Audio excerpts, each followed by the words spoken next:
Hello, my name is Alexander Morari, and I'm the founder of ITKeyMedia. We are now having another ITKeyMedia podcast about Central and Eastern European startups that are in pre-seed or just pre-A series, pre-series A stage. And the scenario, as usual, will be this, very simple. We'll have 5 rounds that are covering different areas of a startup's life. Our guest today is Perecz, the founder of a company called Harris Digital, based in Hungary. And in a nutshell, that's a company which is developing a sensor-based solutions intended for capturing manufacturing data of all sorts. Hope this is correct definition. Hello, Peter. Hello, Alexander. Thank you a lot for having me here. Round number one, company, Harris Digital. Tell us the story about the company name itself. Yeah, the company name was inherited from Harris Engineering, which was more like a lean manufacturing consulting company. So this is where my background is. I'm coming from manufacturing, and this is where actually the problem was spotted. And when we turned into, this startup, when we established this startup, that's kind of a heritage of this steel concept. So the aim is pretty much the same. We are about to boost manufacturing efficiency, but now we are doing it with digital tools instead of the classical consulting tools, and that's why we changed the name Harris Digital Engineering. So that's the story behind it. What about the current team? And let's start with the founder team, the background of the founders, and then the whole team as well, in a nutshell. Yeah, actually, the company was founded by 3 of us. So myself, sorry for starting with myself. András, he's my co-founding partner. He used to be the deputy director of a scientific institute concentrating on manufacturing digitization. So he's surely a great guy and a well-skilled guy. And the third founder is actually not a person, but a company. It's called Kraftwerks. That's an industrial AI company based in Vienna, Austria. So we 3 established a company in late December in 2018. Actually, pretty much the same time when my second daughter was born. So the company and my second daughter are the same age, and it's so nice to see how both are developing. Anyway, so this is the founding team, and we soon started to expand. So last year we were around 6 or 7 guys, and we received our first investment just 3 months after the company establishment from Oxolabs. So that was good enough for us to be able to build the first product we are having, as well as to experiment a lot with the business model, getting better known, better understanding the customer needs, and aligning and finalizing our strategy. So that was really a very great first step, which was followed by the second investment this March. And we are talking about 1.6 million euros investment, which we can surely call a seed investment that was received by Vespucci Partners in Hungary. And the team is around 12 now and continuously expanding. So our definite goal is to have the number of the team size at around 20 people by the end of the year. So one of the first guys who joined us was a sales guy. And that was just a great luck, take it this way. So actually he was coming from selling big scale IT softwares in the industry. And he had, not so much of success experience because those are huge, those are very hard to sell, very long sales cycles. So he was happy to see that it can be different in the industry. So industry 4 can be really fast, and can be sold easily. Sales cycles could be very short, and I believe that energized him. But what was also good for us that he was just loading information and customer needs and demands towards the team since the very first moment. So that was a great advantage, I believe. And by this, we are just coming to the product team. We are having development team. We are building the business development team and the data science team, which will be very important for us for the upcoming period. And again, how many people in sales you have right now in business development or sales? Yeah, for the moment we are having 2, and it's going to be expanded by another 2 by the end of the year. Yeah, okay. Yeah, okay, great. Peter, let's move to round 2. The product or the app or solution, or in your case, all combined, basically. The first product that we are having is very simple. It's a mobile application. It's operating a very cost-effective sensor like this. It's just 30 euro, which is nothing in the industry, to be honest. And what it does, so you can just fix it to place, to pretty much any production machine. And what we are doing, this is actually with an accelerometer. And we are differentiating the movement or the resonances that a machine produces when it is operating and when it is idle. And by this, in 1 hour or even less, we are able to give digital data about one of the biggest efficiency loss manufacturing around the world is having, unexpected machine downtimes. So these unexpected machine downtimes seems to be a simple problem, but it causes 50 billion loss to the industry every year. So, and we are giving first data in just 1 hour. It's in project mode, but it's good for tasting, the technology. And, it's already a value for guys who want to run improvement projects in an island mode. But of course, it's not suitable for daily operation. So the second product we are having, and we are just launching, this is what we call the Pro. So instead of the mobile phone, we are using gateways. We call it gateways. And this is able to stream data from dozens of these sensors at a time, one gateway. And you can multiply by the gateways, of course. And as data is streamed, now it's real time. And as data is streamed, there is a lot of computing power available for our machine learning algorithms to recognize the manufacturing cycles. It's pattern recognition. But if we do that, so we are very accurately and cost-effectively able to give information about the second biggest efficiency loss, which is the speed losses. Whether your machines are up and running about at the expected speed, whether they are producing the numbers that you want them to be producing. And the third layer, as we are collecting many data, will be just introduced next year, and that's going to be really an artificial intelligence-based platform, understanding the bigger correlations, and give predictions and stuff. So that will make our product really, really exciting and sexy, and undoubtedly that's something that is not available on the market. When you show the sensor, by the way, Peter, the sensor looked very much like Estimode's beacon. Is it the one? Absolutely, you have very good eyes for that. It's for the moment a simple Estimode beacon, manufactured by the Polish company, and this is what we are using, and it's very good for the purpose. So it gives us the right amount of information in the right time, and the battery time is long enough, and it's well accepted by the customers. So this is what we are using, and we are looking for some cooperations for in such a field. Yeah, and so by the way, this was not an intended plug, but it's always interesting and pleasant to hear that one startup is basically creating a whole, you could say, a whole space to grow into and develop for another startup. And that's a great example of cooperation between Central Eastern European startups at the same time. Interesting. Can you share with us at least one example of practical implementation? If you can give names, would be great. So let's just first talk about the basic product. We have this mobile application, because this is what we are having, and we are just having around the dozens of companies, manufacturing companies. We're using it for efficiency improvement projects. Just when they just feel that one production machine is a bottleneck, they can just prove it.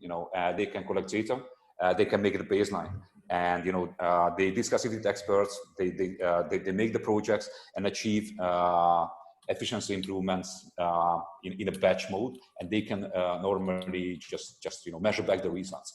And for that, unfortunately, I cannot tell you names, but the results could be even something like 20 to 30% on one particular machine improvement. As we are just launching the product B, the Pro, in August. What we are doing is a kind of box this pre-launch product. So we call it the POC pack. And it's fixed price, it's coming with the fixed content. So it's coming with the engineering service, installation, calibration, and evaluation at the end of it. And companies are very interested. Normally, they are impressed about how fast digitization can be. So we are talking about, again, hours here. Fully digitized and manufacturing machine from sensor through data collection until a dashboard in 2 hours. And I just, I was there beside our sales guys, and I also was just shocked how easy and fast it is. Yes, interesting. So as you mentioned, you can reach up to 20-30% optimization on a single machine. Interesting. What about the pricing approach? How do you price the solution and implementation? Would you go machine by machine, or you need to cover the whole technological line if this is a more complex industrial unit? So I think it's a huge advantage of us that, it can be just tried with one sensor and a mobile application. If you like the technology, you go for this POC pack and you pay 900 euros for that, and you test it for 1 month. And if you like what you do, you keep your installation and you are just keep adding sensors and sensors. And if you added the first 12, then you buy another gateway. You don't have to take your own investment or capital expenditures or big scale projects planning. If you like it, you can just extend it machine by machine. And I think we are relatively cost effective. Normally we are talking about 5 or 10,000 euros if you want to digitize a production machine based on utilizing the PLC of it. And now we are talking about, at the moment, 50, probably it will be 90 euro per month per machine as a subscription model in our case. Yes. Okay, Petar, let's move on to round 3 and the competitive landscape, so to say. Who are your biggest competitors? You can give names, of course, or descriptively as you wish. And how do you plan to beat them? Because that's the goal, right? Absolutely. So actually, I would just refer back to this 3 level. In the first level, we have not much of a competition. We have. But these guys, like even Bosch, are using sensors and mobile applications to collect raw data from sensors and offer it for engineers, the raw data. What we are doing, we are giving actionable data for manufacturing improvement. So in the first day, they can use it for efficiency improvement. So the competition is pretty low over there. In the second layer, we are competing with traditional PLC-based data collection and dashboard systems, and there are lots. Like ShopLogics or whatever. There are lots, but again, these guys are slow, they need investment, and very hard to scale. Our one is just an opposite. It's very easy to try, very easy to scale, and very affordable. So these are USPs. And another USP, our solution is good for pretty much any kind of production machine. As we are talking about resonances, and as we are talking about, as long as we are talking about discrete manufacturing, when physical pieces are being produced, then we can cover pretty much any production machine independently from the age. So even all the dumb machines that are being operated, 20, 30 years old machines, could be smartened up with our solution in a breeze. So there is a competition. We are competition with the traditional players over there. And in the third layer, again, there are competitions in a way that, in a project base, when huge companies are having tons of data they want to understand, they hire some consulting guys to analyze it. But there is no such a competition that could be covering from sensor to data collection until artificial intelligence based on generated data. So we see a lot of competitive edge in the layer 3 as well.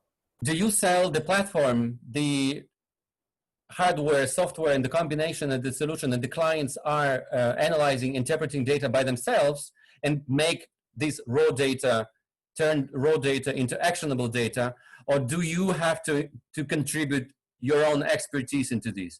So I'm all attention. Let me know how independent you are, guys, from the whole data accumulation, interpretation, and making it into an actionable scenarios. They are not seeing the raw data. So what they are seeing is a dashboard with the digestible mission critical production data. is my machine up or running? Is it producing? How many is it producing? How is it looking in the actual 1 hour, in the one shift? How did it look like yesterday? Can I compare it to the previous months? That sort of stuff. Something they understand, something they need and can digest. It's in their nose, in front of their nose. So this is what they are getting, a dashboard at the end of it, without having to understand what is happening in the background. And even for corporate guys, who are having this dashboard, we are offering APIs with the same data. So machine availability, cycle times, pieces produced, and they can just feed it to their regular everyday system.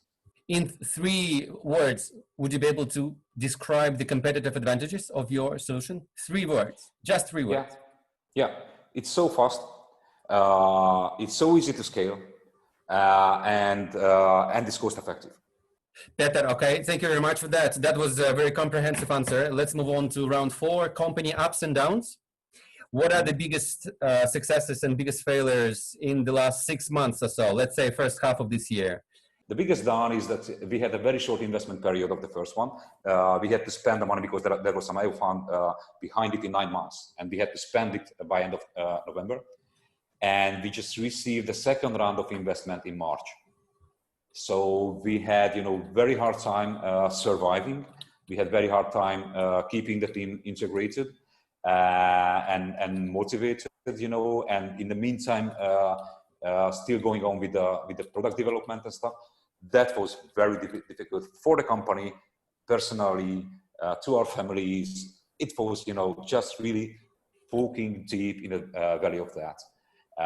Very hard times, but we are over of that. Now what we are having is kind of a hard times in a way, because now we are changing gears. And it's always not easy from changing from one to the second gear, where expectations are already for the second gear, but the resources are not yet there. But I believe I'm so lucky to have a team that, even in these hard times, let me just recall a story here, when we just announced to the team that, guys, we are having this problem, and we do not know when and how that could be solved, and after that, just a minute of silence. And the first sentence was said, guys, we trust you. And that gave us so many energy, to be able to continue with the negotiations, with the hard times, and we survived this period, and that made us even stronger together. And now we are just about to enter the brighter times, and we are just having this wow feedbacks from customers. Peter, let's move to final round 5, as we call it, the Formula F3, funding for the future. What is the funding history by now?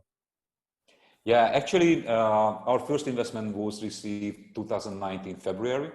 That was a pre-seed investment, and that was enough to cover the first period of time. The seed investment in a value of 1.6 million euros we received this March. And that is planned to be covering the upcoming 2 years. And we already started to prepare our Series A, which is planned to be around 4 to 5 million euros investment. Ideally, that could be a combination of Polish and maybe US co-investment. So this is our strategy, which we are thinking on, because Poland is a very important market for us. We have already started to enter the market, and that could make us a good ground for preparing, entering the US market afterwards. That's an interesting trend, you could say, that companies from relatively smaller markets like Hungary or Bulgaria, Romania even, which is 50% of the population and so on, are considering Poland as the first kind of jumping board into the global markets. Interesting. We made an analysis of the countries, and we were looking for countries where there are a lot of manufacturing companies, but the productivity is moderate, so there is a lot of room for improvement. And Poland is typically that. When we are getting stronger over there and our product is more mature, then we are entering another segment of market, which is UK, France, and Germany, with a more major product.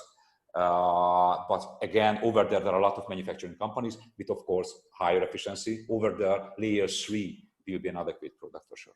Poland is a good testing ground, just because you can provide quicker the bigger deltas in optimization than, let's say, the more demanding, in this sense, more demanding Western European manufacturing companies. Interesting. So you have pre-seed behind, you are now on seed funding, and your runway is more or less 2 years, you say, so somewhere in 2022, I understand. First half 2022, you plan to have the Series A of 5 million euro.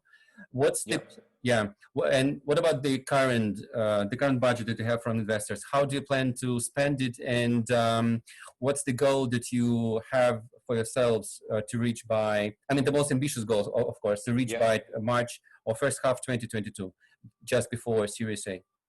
The majority of the budget is going to be spent on salaries because it's a software and AI company. Where the value is really in the people and in the brains. So this is the biggest part of the budget. And of course, marketing and sales is the second one to be able to reach the market. And I think what makes us unique is really that we can market this product pretty much on B2C base because we can speak to engineers and even we are building a product that could be sold later on online without our pre-sales. So that's very interesting about our company as well.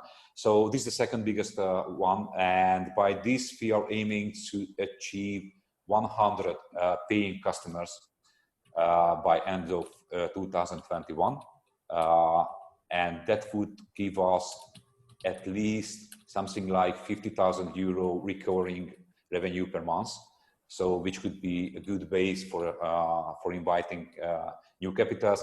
I would say, to be on the safety side, early 2022. Yeah, okay. So the goal is to reach 50K euros MRR by end of on terms of 2021, 2022, I understand. Yeah. To get ready for Series A. Interesting. And then what about the client side? Who are your top 3, let's say, most promising clients that you have on your radars? The one I'm the most excited of is our most probable first international sales in Czech Republic. That should happen in 1 month or so. And that's an injection molding company with about 50 manufacturing machines. So that could be elevating our traction and into our belief in ourselves that we are able to be expanding internationally. And that should be coming very soon. Yes, clear. Peter, while we are on the funding, what piece of advice or pearl of wisdom would you share with the founders that are about to go for fundraising campaigns in the second half of this year? Do it early and expect it to be longer than you expect it to be. Double it at least twice. Yeah, thank you very much, Peter. So let's do a wrap up. Today we had a pleasure. Yeah, today we had the pleasure to meet Peter Perecz, the founder of Harris Digital. Thank you, Alexander, a lot. I really enjoyed this conversation. All the best. Bye-bye. See you later. Bye.